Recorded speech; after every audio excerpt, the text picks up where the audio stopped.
देखो एक्सरसाइज 6.1 का question number 2 का पहला नंबर क्या कह रहा है? कह रहा है दो सदृश आकृति सर्वांगसम होती है, यानी कह रहा है कि जो सदृश होगा क्या वो सर्वांगसम होगा? बताओ। होता है यानी कह रहा है होती है। तब बात अभी हम लिखवाए थे कि जो सर्वांगसम होगा वो सदृश श्योर है कि होगा, लेकिन जो सदृश होगा वो हो भी सकता है और नहीं भी हो सकता है। तो ये तो कह रहा है कि जो दो सदृश आकृति सर्वांगसम होती है, यानी दो सदृश आकृति सर्वांगसम होती है। सही है? नहीं, यानी सत्य हो भी सकता है और नहीं भी हो सकता है। तो कह रहा है ऊपर में कि सत्य है या असत्य है। तो क्या है जी? असत्य है। हो भी सकता है और नहीं भी हो सकता है। बोलो कोई दिक्कत है तो? ठीक है। अब यहाँ 3 नंबर में दे रहा है क्वेश्चन कि निम्नलिखित के दो उदाहरण देना है। 3 का पहला कह रहा है कि सर्वांगसम आकृति बताइए। पहला नंबर कह रहा है सर्वांगसम आकृति बताइए। तो दो सर्वांगसम आकृति मतलब सर्वांगसम किसे कहते हैं? जिसका फिगर सेम हो और जिसका मान सेम हो, यानी फिगर और मान दोनों का सेम होनी चाहिए, यही ना जी? तो चलो इसको हम लोग देखते हैं।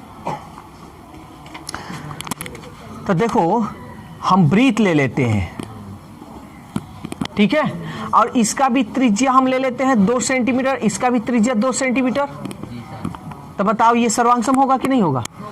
आकृति भी समान, मान भी समान, ठीक है। तो हम लिख सकते हैं समान त्रिज्या वाले, यानी या लिख सकते हो 2 सेंटीमीटर त्रिज्या वाले वृत्त सर्वांगसम होगा। समझ में आया?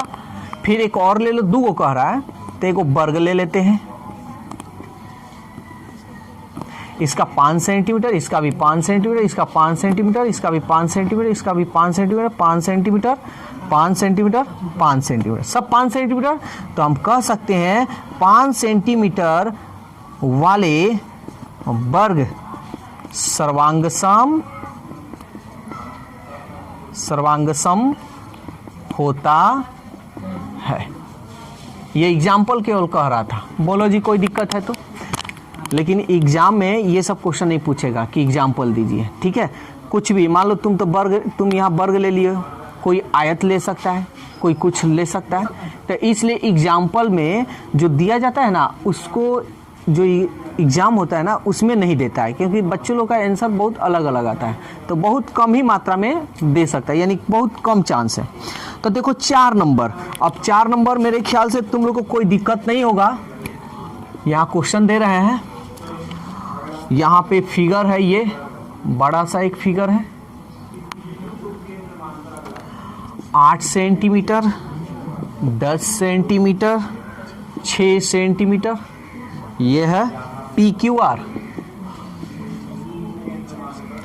और एक छोटा सा फिगर दिया हुआ है 4 सेंटीमीटर, 3 सेंटीमीटर, 5 सेंटीमीटर।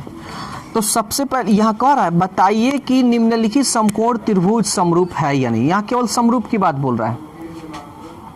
तो समरूप में क्या होता है जी? फिगर सेम टू सेम होना चाहिए। देखो फिगर क्या है,